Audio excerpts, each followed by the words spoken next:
तिरस्काराने सुरू झालेली हळूवार फुलणारी प्रेमकथा.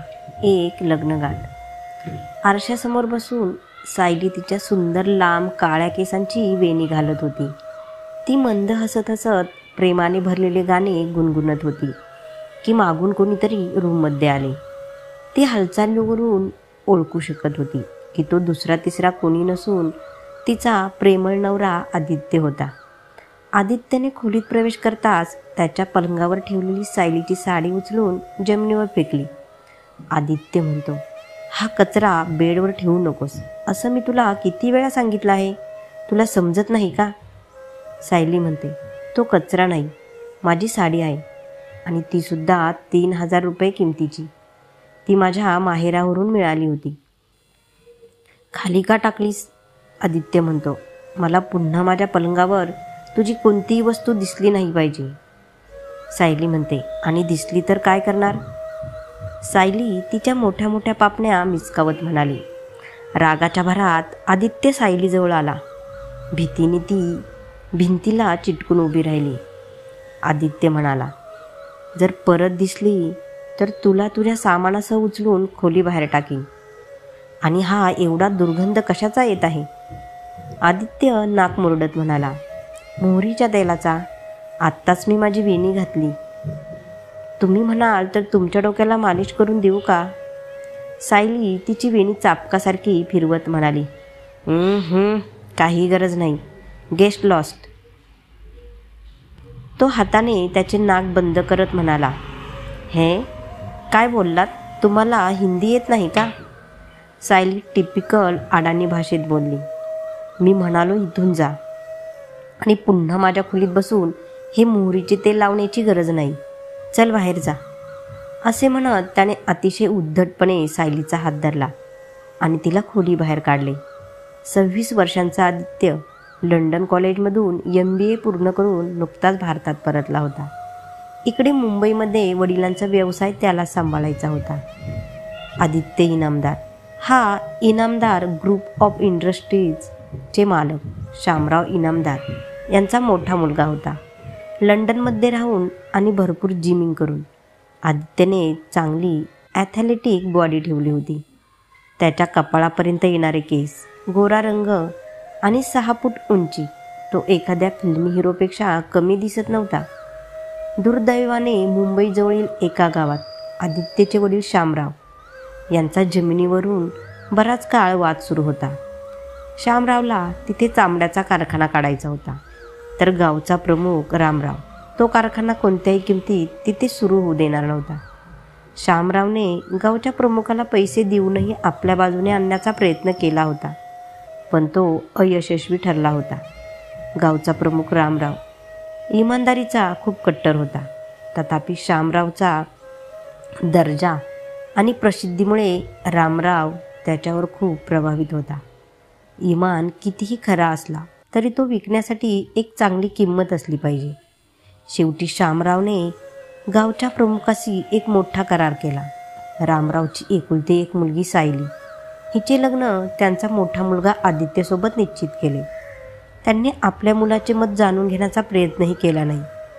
आदित्यने लग्नास नकार दिल्यावर त्यांनी त्याला धमकी दिली की जर त्याने लग्न केले नाही तर ते त्याला व्यवसायातून तसेच मालमत्तेतून बेदखल करतील. आपला व्यवसाय मोठ्या उंचीवर नेऊ इच्छिणाऱ्या आदित्यला वडिलांच्या निर्णयासमोर पराभव स्वीकारावा लागला आणि सायलीने इनामदार कुटुंबातील मोठी सून म्हणून घरात प्रवेश केला.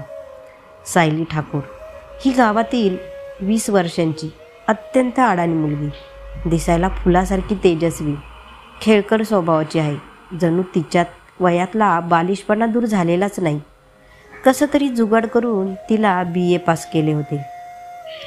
तसेही सायलीसारख्या मुलीला BA पेक्षा जास्त काही करायला लावणे हे तिच्या बाबांना पैशाची उधळपट्टी वाटत होती. कारण लिहिण्या वाचण्यापेक्षा सायलीला तिच्या पुस्तकांच्या पानांची विमाने आणि बोटी बनवण्यात जास्त रस होता. तिचे वडीलही ताबडतोब उच्च कुटुंबात लग्न करून आपल्या जबाबदारीतून मुक्त झाले. शामरावांना हुंडा म्हणून कारखान्यासाठी जमीन तर मिळालीच, पण त्यांच्या फूड मिलसाठी कच्चा मालही रामरावांच्या शेतातून दरवर्षी पुरवला जाऊ लागला. समाजातील लोकांना हे मान्य नव्हते, कारण हा आंतरजातीय विवाह होता. पण रामरावांना फक्त इनामदार यांच्या हवेलीत राहणारी त्यांची लाडकी सायली दिसत होती. गावातील बहुतेक मुलींप्रमाणे सायली ही घरकामात पारंगत होती. मग ते स्वयंपाकघर असो वा साफसफाई किंवा घराची सजावट. सायली असताना रामरावांचे अंगण नेहमी शेणाने सारून चकाचक दिसत होते. कढी पकोड्यापासून ते दही वड्यापर्यंत क्वचितच असा कोणताही पदार्थ असेल जो तिला तयार करता येत नसेल. पण सायलीच्या नशिबी शेणाने माखलेले अंगण नव्हते, तर ग्रेनाईट आणि संगमरवरी चकाकणाऱ्या फरशा होत्या. तिला कितीही पदार्थ बनवता येत असले तरी तिला गावाकडील अडाणी आणि अशिक्षित समजून स्वयंपाकघरात प्रवेश देखील दिला जात नव्हता. सासरच्या घरात तिचे शोषण होत होते असे अजिबात नव्हते, पण तिच्या कृत्याने सगळेच त्रस्त झाले होते. एके दिवशी सायली स्वयंपाकघरात जेवण बनवण्यासाठी गेली असता तिने हातमोजे न घालता थेट गरम मायक्रोव्हनमध्ये हात घातला आणि ती भाजली. त्याहूनही वाईट गोष्ट म्हणजे तिने तिची खोली व्हॅक्यूम क्लीनरने स्वच्छ करण्याचा प्रयत्न केला आणि तिची साडी व्हॅक्यूम क्लीनरमध्ये अडकली. सुदैवाने खोलीत आदित्यशिवाय कोणीच नव्हते, पण तिला प्रेमाने समजावून सांगण्याऐवजी आणि व्हॅक्यूम क्लीनर कसे चालवायचे हे शिकवण्याऐवजी आदित्य तिच्यावर रागवला आणि तिला खोलीबाहेर काढून दिले. तेव्हापासून सर्वांनी हात टेकले आणि सर्व कामं नोकरांना सांगितले होते. सायलीचा निरागसपणा इतका होता की तिच्यासाठी नवरा बायकोच्या नात्याचे ज्ञान फक्त TV मालिका आणि चित्रपटांपुरतेच मर्यादित होते. तिला आदित्य अवतीभोवती असला की गुदगुदले झाल्यासारखे जाणवायचे. चित्रपटात नायक नायिकांसोबत करतात तसे आदित्यनेही तिच्यासोबत शरारत करावी असे तिला वाटत होते. पण आदित्यची ती त्याच्या आसपास असली तरी चिडचिड होत होती. जेव्हा आदित्य खोलीत नसायचा तेव्हा ती त्याच्या शर्टच्या हात कमरेला गुंडाळून नाचायची. आदित्यने तिचा कितीही अपमान केला तरी तिला काही फरक पडत नव्हता. ती एका कानाने ऐकायची आणि दुसऱ्या कानातून बाहेर सोडायची. त्याचं कारण म्हणजे आदित्य व्यतिरिक्त घरात सगळ्यांची ती लाडकी होती. सासू असो की सासरे, सायलीचे नाव दिवसभर सर्वांच्या ओठांवर होते. सायली आणि आदित्यच्या लग्नामागे काहीही कूटनीतिक कारणे असली तरी पण शामराव आणि त्यांची पत्नी सावित्री यांना सायली पहिल्याच नजरेत आवडली होती. सगळ्यात जास्त तिचं तिच्या आजी सासूवर म्हणजेच आदित्यच्या आजीवर प्रेम होतं. लवकरच 80 वर्षांची होणाऱ्या अपंग आजीची देखभाल करण्यासाठी 3 नोकरांची नियुक्ती करण्यात आली होती. तिला एक वेगळी खोली होती. सायलीने सर्व नोकरांना काढून त्यांची सर्व कामे हाती घेतली होती.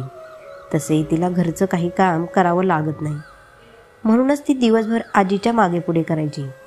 कधीकधी ती मोहरीच्या तेलाने आजीच्या जीर्ण झालेल्या हातापायांची मालिश करायची.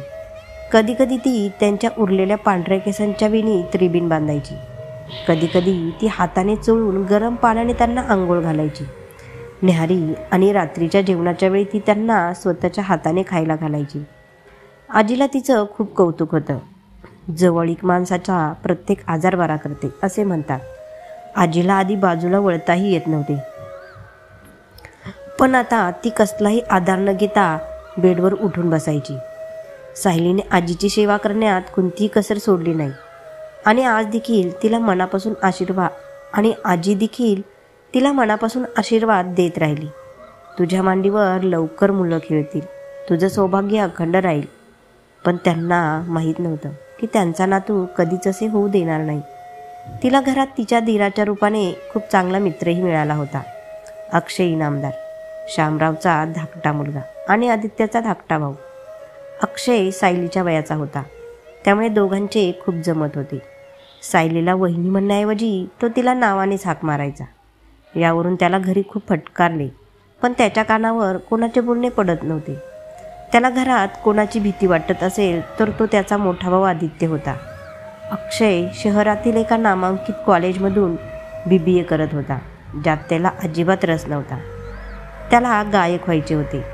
गाणी गाणे हा त्याचा छंद होता आणि त्याला ते त्याचे प्रोफेशन बनवायचे होते. सायली, सायली, इकडे ये माझ्याबरोबर. सायलीचा हात धरून तिला ओढत अक्षय म्हणाला. अरे रे, थांब तर. काय काम आहे सांग. सायली, जी आजीच्या खोलीत बेडवर चादर पसरवत होती, रागाने बोलली. अरे लवकर ये, मला तुला काहीतरी दाखवायचे आहे. अक्षयच्या डोळ्यात मस्ती दिसत होती. सायली अक्षयसोबत बाहेर येताच अक्षयने आधीच रंगाने भरून ठेवलेली बकेट पटकन सायलीच्या डोक्यावर ओतली. अक्षय म्हणतो, होळीच्या शुभेच्छा सायली. अरे वा, तू तर गुलाबी डायनसारखी दिसतेस. सायली गुलाबी रंगात रंगलेल्या भूतासारखी उभी असते.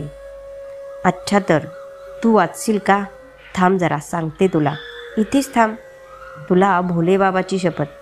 असं म्हणत सायलीने रंगाची बादली उचलली आणि अक्षयच्या दिशेने धावली. अक्षय पोर्चकडे धावला. सायलीने पटकन रंगाची बादली उचलली आणि टाकली. आणि हे काय, अक्षय तर वाचला. तर ऑफिसला जाण्याच्या तयारीत पोर्चमध्ये उभे असलेले तिचे प्यारे पतिदेव रंगात न्हाऊन निघाले. बिचारी सायली सिंहाच्या सेपटीवर पाऊल टाकून मरणाची वाट पाहणारा छोटा हरणासारखी डोळे मिटून मरणाची वाट बघत उभी होती. सायलीच्या दिशेने पाठ करून उभा असलेला आदित्य फोनवर कोणाशी तरी बोलत होता. त्याने सायलीकडे वळून बघण्याआधीच अक्षय आला आणि सायलीच्या हातातून रंगाची बादली हिसकावून घेतली. अक्षय, ते भैया, चिडू नकोस, होळी आहे. सायलीवर पडणारे अंगारे आता तोफेच्या गोळ्यांसारखे अक्षयवर पडत होते. पतीचा राग पाहून सायलीला तर धक्काच बसला. आदित्य सायलीचा भित्र्या मांजरीसारखा चेहरा पाहून समजला होता, रंग अक्षयने नाही तर सायलीनेच टाकला आहे. म्हणून त्याने सायलीचा राग पण अक्षयवर काढला आणि धडधडत त्याच्या खोलीत गेला. बिचारी सायली असहाय्य नजरेने अक्षयकडे बघत होती. माझा ओरडा स्वतःवर घेतल्याबद्दल धन्यवाद. सायली पूर्ण भिजली होती. ती आंघोळीसाठी तिच्या खोलीत गेली. बाथरूममध्ये आदित्य होता, जो घासून घासून स्वतःवर पडलेला रंग काढत होता. नुसत्या टॉवेलमध्ये तो बाथरूममधून बाहेर आला. सायलीसमोर फरशीवर बसून बाथरूम रिकामं होण्याची वाट पाहत होती. कपड्यांशिवाय आदित्यला पाहून सायलीने नजर खाली केली. आदित्यला परवा नव्हती. तो त्याच कुजलेल्या चेहऱ्याने त्याच्या वॉर्डरोबमधून कपडे काढू लागला. सायली चोरट्या नजरेने आदित्यकडे पाहू लागली आणि मनात पुटपुटली, हाय, किती सुंदर दिसत आहे. एकदम सावरिया चित्रपटातील रणबीर कपूरसारखं. फक्त थोडा राग कमी करावा. ती हसत हसत आदित्यकडे बघत होती. तिला त्याच्याकडे टक लावून पाहताना बघून आदित्य म्हणाला, तू आंघोळ करायला का जात नाहीस? आधीच पूर्ण फरशी घाण केली आहेस. आंघोळ करून लगेच साफ कर. तेव्हा त्याला लगेच काहीतरी आठवले आणि तो सायलीला म्हणाला, राहू दे देवीजी, तू साफ नको करू, मी नोकराला सांगतो साफ करायला. सायली शांतपणे उठली आणि आंघोळीला गेली. आज होळी होती. सायलीने तिच्या सासूला पटवून गुजिया बनवण्याची परवानगी घेतली होती. पण एक अट होती, ती जे काही करेल ते सर्व काही नोकरांच्या देखरेखीखालीच करेल. सायलीने आनंदाने उडीच मारली. सासरच्या घरी तिची पहिली होळी होती. सायलीच्या माहेरून खूप शगुन पाठवण्यात आला होता. गुजिया, मिठाई, गाईच्या दुधापासून बनवलेला शुद्ध खवा, देशी तूप, ड्रायफ्रूट्स आणि इतर अनेक गोष्टी होत्या. घरातील प्रत्येक व्यक्तीसाठी काही ना काही भेटवस्तू होत्या. सायलीचे कुटुंब खेडेगावातील असले तरी ते अतिशय संपन्न आणि श्रीमंत होते. गावात त्यांच्या 3 दूध डेअऱ्या होत्या. स्वतःची पिठाची गिरणी होती. जवळपास 50 गाई आणि तेवढ्याच म्हशी होत्या. रामराव यांच्या गावात जनावरांच्या चाऱ्याचे दुकान होते. शेतं आणि कोठारं होती.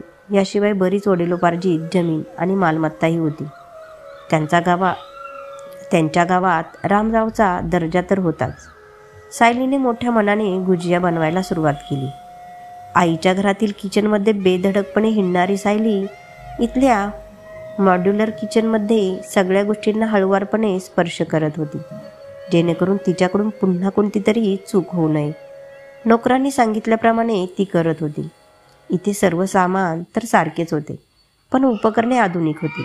त्यातले काही सायलीने पाहिलेही नव्हते. पुस्तकी ज्ञानात भलेही ती कमी होती, पण ती शिकण्यात पटाईत होती. नोकरांनी तिला एकदा चालवायला सांगितले तर ती लगेच शिकत होती. काही वेळातच तिने सर्व पदार्थ तयार केले.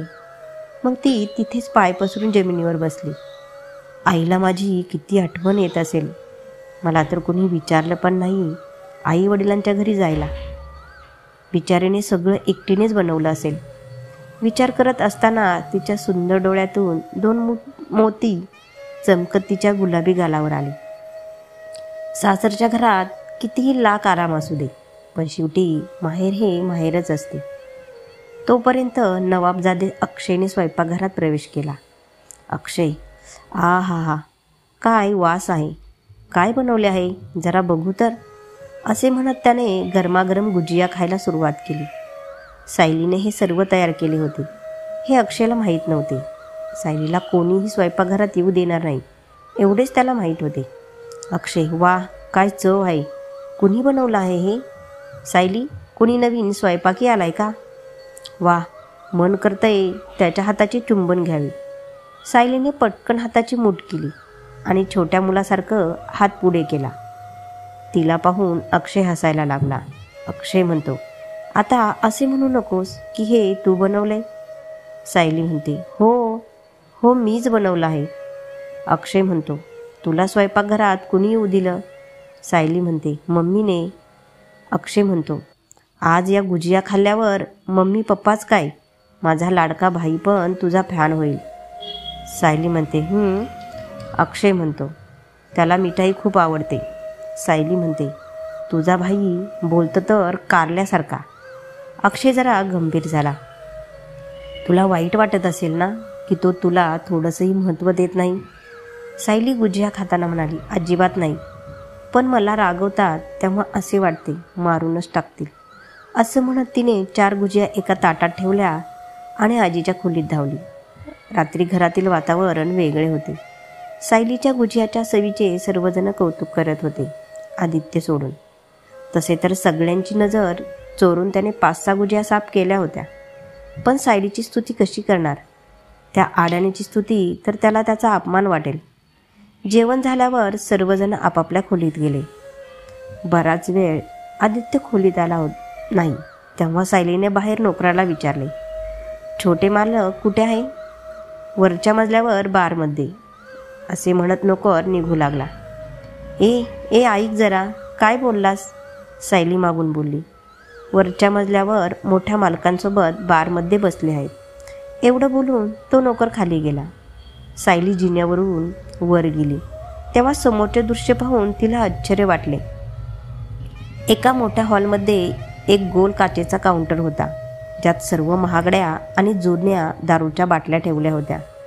काउंटरजवळच्या मोठ्या सोप्यासारख्या खुर्च्यांवर आदित्य आणि त्याचे वडील शामराव बसून दारू पित होते. हे एकमेव ठिकाण होते जिथे आदित्य काही वेळ वडिलांशी बोलत असे. नाहीतर त्यांनी त्याचे सायलीशी लग्न केल्यापासून तो वडिलांशी नीट बोललाही नाही. घोर कलयुग. सायलीने तिचे दोन्ही हात कानाला लावत म्हटले, बाप आणि मुलगा एकत्र बसून पित आहेत. माझ्या भावाने हे केले असते तर बापाने बेल्ट फिरवत मारले असते. बेल्टने तिला तिच्या गावातील मैत्रिणी रीना आणि शियाची आठवण आली.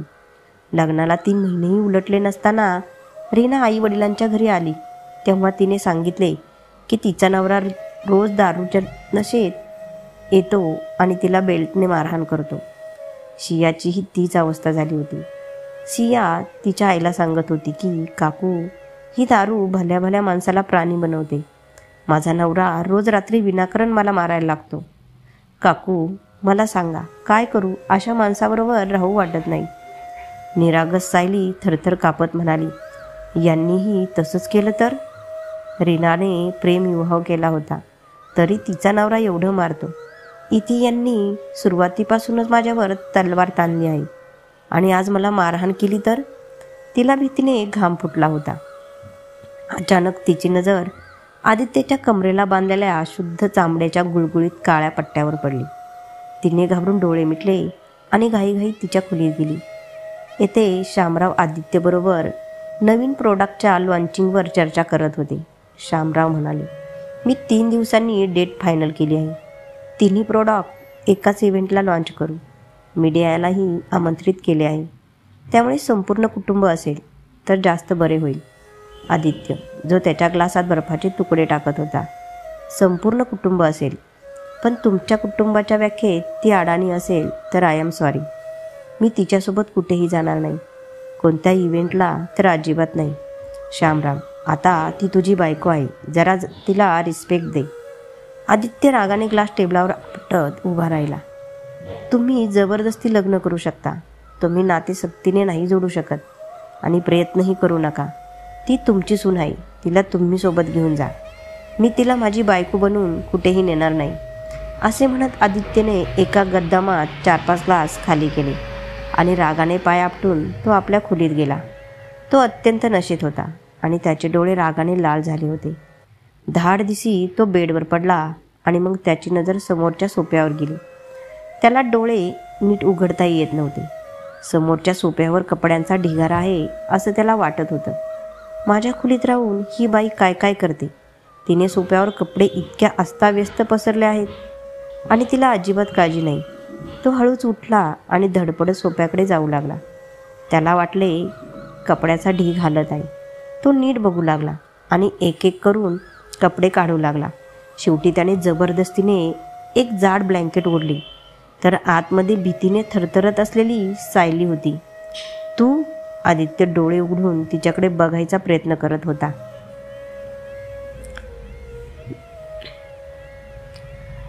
सायलीने इकडं तिकडं काही पाहिलं नाही. पटकन उडी मारली आणि आदित्यच्या पॅन्टला घातलेला बेल्ट काढू लागली. आत्तापर्यंत उघडत नसलेले आदित्यचे डोळे अचानक मोठे झाले. ए काय करतेस तू? बोल. माझी पॅन्ट सोड. नशेत तुला माझा फायदा घ्यायचा आहे का, जेणेकरून तू मला नंतर ब्लॅकमेल करू शकशील? त्याच्या बोलण्याकडे दुर्लक्ष करून सायलीचे संपूर्ण लक्ष त्याच्या कमरेचा पट्टा ओढण्याकडे होते. या ओढाओढीत आदित्य धडपडत सोफ्यावर सायलीच्या अंगावर पडला. त्यांचे चेहरे एकमेकांच्या इतके जवळ आले होते की पहिल्यांदाच इच्छा नसतानाही त्याचे डोळे सायलीच्या डोळ्यात पाहू लागले.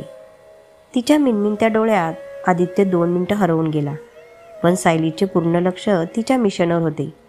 तेवढ्या वेळात तिने आदित्यच्या कमरेचा पट्टा काढून सोफ्याच्या भेगांमध्ये घातला आणि त्याला पाहून तिच्या जाड काळ्या पापण्या पटकन मिचकावल्या.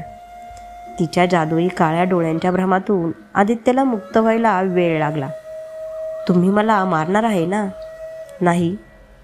आदित्य अजूनही संमोहित होता. मग दारू का प्यायली? माझ्या वेदना जेणेकरून कमी करू शकेल. तुझ्याशी जबरदस्तीने लग्न करून ज्या वेदना मला माझ्या आई वडिलांनी दिल्या आहेत.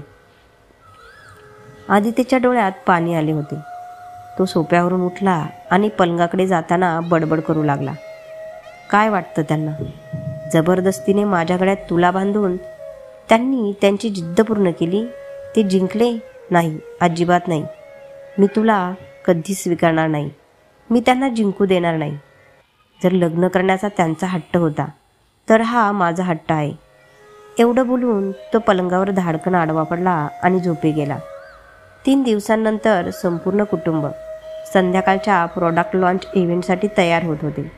श्यामराव आणि सावित्रीही त्यांच्या खोलीत तयार होत होत्या. श्यामराव म्हणतात, सायलीला आज संध्याकाळी कपडे आणि दागिने दे जे ती आज रात्री घालील. सावित्री तिच्या वॉर्डरोबमधून साडी सिलेक्ट करत थोडी गंभीर झाली. सावित्री म्हणते, तुम्हाला वाटतं तुमचा लाडला तिला सोबत घेऊन जाईल? सावित्रीचे बोलणे ऐकून श्यामराव बेडवर डोके झोकून बसला. श्यामराव म्हणाला, कधी कधी वाटतं की मी माझ्या हट्टापायी त्या मुलीबरोबर खूप चुकीचे केलं. मला वाटले होते की एक ना एक दिवस आदित्य तिला स्वीकारेल. सावित्री श्यामरावच्या खांद्यावर हात ठेवून बसली. सावित्री म्हणते, नाही श्याम, तुम्ही काही चुकीचे केले नाही. आधी मलाही ती आवडत नव्हती, पण सायलीच्या घरी आल्यानंतर मला वाटू लागले आहे की आदित्यला तिच्यापेक्षा प्रेमळ जीवनसाथी कधीच मिळणार नाही आणि ही गोष्ट तुमचा लाडला लवकरच समजेल. श्यामराव म्हणतात, माहीत नाही त्या निरागस मुलीला काय वाटत असेल जेव्हा हा तिच्याशी असे वागत असेल. श्यामरावचा हात धरून सावित्री म्हणाली, काही विचार करू नका. आपण आहे ना आपल्या सुनेला प्रेम द्यायला. सावित्रीने ब्युटी पार्लरला फोन करून एका असिस्टंटला बोलावून सायलीला तयार करायला सांगितले. संध्याकाळी सगळे तयार होऊन सायलीची वाट पाहत होते. आदित्य ऑफिसमधून येणारच होता. पार्लरवाली सायलीसोबत खाली येते. पर्पल आणि व्हाईट फुलांच्या सिंपल साडीमध्ये केसांचा सुंदर आंबाडा बांधला होता. तिने तिच्या गळ्यात सासूने दिलेला पातळ हिऱ्यांचा हार घातला होता. तिच्या कानात मॅचिंग छोटे झुमके आणि हिऱ्याने जडवलेल्या बांगड्या घातल्या होत्या. चेहऱ्यावर अगदी थोडासा मेकअप होता. कपाळावर लाल सिंदूर आणि पर्पल रंगाची बिंदी. सायली आता खरंच एका उच्च समाजातील गृहिणीसारखी दिसायला लागली होती. तिला कुणी गावठी म्हणू शकत नव्हते. फक्त तिने तोंड उघडले नाही तर. सावित्रीने सायलीचे कौतुक केले. ती खाली उतरताच तिने काजळ तिच्या मानेच्या मागच्या बाजूला लावले. सायली इतकी सुंदर दिसत होती की अक्षयची नजरही तिच्यावर खिळलेली होती. पण त्याने मान झटकली आणि पुन्हा तिची छेड काढू लागला. आज कोणाचा तरी खून होणार आहे, तो सायलीकडे डोळा मारत म्हणाला. कोणाचा? सायली निरागसपणे डोळे विस्पारत म्हणाली. त्याचा. अक्षयने सडका चेहरा करून दारातून येणाऱ्या आदित्यकडे बोट दाखवले. सगळे तयार झाले होते. फक्त आदित्यची वाट पाहत होते. तो येता शामरावने सर्वांना गाडीत बसण्यास सांगितले. आदित्यची नजर सायलीवर पडताच जसे काही वीज कडाडली. ही तयार होऊन कुठे जाते? आदित्य रागाने ओरडला. आपल्यासोबत येत आहे, शामराव गंभीरपणे म्हणाला. हिचं तिथे काही काम नाही आणि मी तिला माझ्यासोबत कुठेही नेणार नाही. हिला लगेचच्या लगेच परत जायला सांगा. ती येणार. तू म्हणाला होता की तू तिला बायको म्हणून नेणार नाहीस, पण आम्ही तिला आमची सून म्हणून नेऊ शकतो ना. खूप छान. आदित्य रागाने टाळ्या वाजवू लागला. ठीक आहे, घेऊन जा, नक्की घेऊन जा. तुमच्या सुनेलाच घेऊन जा, मी नाही येणार, असे म्हणत तो रागाने पाय आपटून आपल्या खोलीत गेला. आदित्य थांब. आदित्य. यावेळी शामरावच्या आवाजात तीव्र राग होता. जर तू लगेच परतला नाहीस तर मी तुझ्या जागी अक्षयला कंपनीचा मॅनेजिंग डायरेक्टर करीन. आदित्यची पावले पायऱ्यांवर थांबली. डोळ्यात अश्रू आणून तो मागे वळला. एकदा तुम्ही बिझनेसमधून काढून टाकण्याची धमकी देऊन एका अडाणी मुलीला जबरदस्तीने माझ्या गळ्यात बांधले. आता पुन्हा तीच धमकी. आज जर मी पुन्हा या धमकीपुढे नतमस्तक झालो तर तुम्ही मला आयुष्यभर झुकवत राहाल. तुम्हाला अक्षयला मॅनेजिंग डायरेक्टर बनवायचे आहे ना, तर बनवा. मी तुम्हाला 15 मिनिटात माझा राजीनामा पाठवतो. आदित्य बेटा ऐक, सावित्री त्याला थांबवत म्हणाली. अक्षयचं तर डोकं फिरत होतं. मी आणि मॅनेजिंग डायरेक्टर? मला मॅनेजमेंटचा म पण येत नाही. कसे तरी मागे बसून कॉफी करून मी परीक्षा उत्तीर्ण होतो आहे. मी काय घंटा बिझनेस सांभाळणार? आता मला भाईला पटवावे लागेल, नाहीतर पप्पा माझ्या डोक्यावर बिझनेसची टांगती तलवार ठेवतील. इकडे कोपऱ्यात उभे असलेल्या सायलीचे काजळ आणि लायनरने सजवलेले गोल मोठे डोळे अश्रूंनी भरले होते. याआधी तिला कधीच आदित्यच्या बोलण्याचं वाईट वाटलं नव्हतं, पण आज आदित्यने सगळ्यांसमोर, अगदी नोकरांसमोर तिचा इतका अपमान केला. शामराव आणि सावित्रीला न पाहता ती धावतच आजीच्या खोलीत गेली आणि तिच्या मांडीवर डोकं ठेवून रडू लागली. काय झाले आमच्या सोनचिरयाला? पाहू दे तर जरा, किती छान दिसते पोर माझी, असे म्हणत आजीने लाड करत तिचा सुंदर चेहरा आपल्या हातात घेतला. अरे का रडत आहेस माझं पिल्लू? कुणी काही बोललं का? गुड्डू काही बोलला का? आजी सायलीचे लाड करत म्हणाली. आजीचे बोलणे ऐकून सायलीने लहान मुलांसारखे तिचे अश्रू दोन्ही हातांनी पुसले आणि म्हणाली, गुड्डू कोण आहे आजी? अगं तुझा नवरा. आदित्यला लहानपणी सगळे गुड्डू म्हणत असे. आजींचे बोलणे ऐकून अजूनही रडत असलेली सायली खळखळून हसली. तिच्या डोळ्याचे कोपरे अजूनही ओले होते. ही खरं आजी? यांचे लहानपणीचे नाव गुड्डू होते का? आजीने सायलीला आदित्यच्या बालपणीच्या गोष्टी सांगायला सुरुवात केली. आजीच्या मांडीवर डोकं ठेवून सायली आपल्या खडूस नवऱ्याच्या बालपणीच्या खोड्या ऐकून आनंदाने हसत होती. तिचा सर्व त्रास ती विसरली आणि खाली जे काही घडले ते तिला आता काहीच आठवत नव्हते. घरातील सर्वजण कार्यक्रमाला गेले होते. सायलीने प्रेमाने आजीसाठी चहा आणि नाश्ता तयार केला आणि परत बसून आजीच्या गोष्टी ऐकू लागली. आता तिची कोणाविषयी काही तक्रार नव्हती. एवढ्या आनंदी आणि निरागस मुलीला दुखवून आदित्यला काय मिळत होतं माहीत नाही. इकडे गाडीत बसलेला अक्षय आदित्यकडे रागाने बघत होता. शामराव आणि सावित्री दुसऱ्या गाडीत होते. अक्षय म्हणतो, भाई तू सायलीशी असं का वागतोस? ती इतकी पण वाईट नाही आहे. आदित्य शांतपणे गाडी चालवत होता. अक्षय म्हणतो, काही बोलशील का? काय चूक आहे तिची जे तिला इतकं काही बोलतो? ती तुझ्या कोणत्याही कामात ढवळाढवळ करत नाही ना? आदित्य म्हणतो, तिच्यात तेवढी हिंमत पण नाही. अक्षय म्हणतो, हो, पण ती जर तुझ्या टेटसची अकुणी असती तर तू एवढ्या अभिमानाने छाती फुगवून तिच्या हिमतीचे कौतुक केले नसते. ती निरागस आहे आणि गप्प राहते म्हणून तुला वाटते की तिच्यात हिंमत नाही. आदित्य म्हणतो, तुला तिच्याबद्दल इतकी सहानुभूती का आहे? अक्षय म्हणतो, कारण ती देखील आपल्या कुटुंबाचा एक भाग आहे आणि प्रत्येक व्यक्तीला आपल्या कुटुंबातील सदस्यांची काळजी असते. आदित्य म्हणतो, तुला एवढी काळजी होती तर तू तिच्याशी लग्न केले असतेस. तू मला बळीचा बकरा का होऊ दिलास? अक्षयने मान झुकवली. जर मम्मी पप्पांनी विचारलं असतं तर सायलीसारख्या मुलीला मी आनंदाने हो म्हटलं असतं. आदित्यला धक्काच बसला. त्याला हे उत्तर अपेक्षित नव्हतं. आता त्याला अक्षयचा राग आला होता. तो राग होता की जलन माहीत नाही, पण गाडीचा वेग वाढला होता आणि रागाचे भाव आदित्यच्या चेहऱ्यावरही होते. इथे रात्र झाली होती पण आदित्य आणि त्याचे कुटुंब अजून आले नव्हते. सायली आजीसाठी प्रेमाने लापशी बनवते आणि तिला स्वतःच्या हाताने खायला घालते. जेवल्यानंतर ती तिचा चेहरा स्वच्छ करते आणि पलंग नीट करून घेते आणि तिला आरामात झोपायला लावते. ती जवळच बसते आणि डोळे मिटून सगळ्यांच्या येण्याची वाट पाहू लागली. डोळे बंद करताच तिला पुन्हा संध्याकाळचा प्रसंग आठवू लागतो आणि डोळ्यातून मोती उघडू लागतात. ती तिच्या खोलीत येते आणि एक कागद आणि पेन शोधते आणि लिहू लागते, प्रिय गुड्डू, कथा आवडली तर लाईक, शेअर, कमेंट करा आणि चॅनलवर नवीन असाल तर चॅनलला सबस्क्राईब करून बेल आयकॉनवर क्लिक करा आणि पुढील भाग नक्की बघा. धन्यवाद.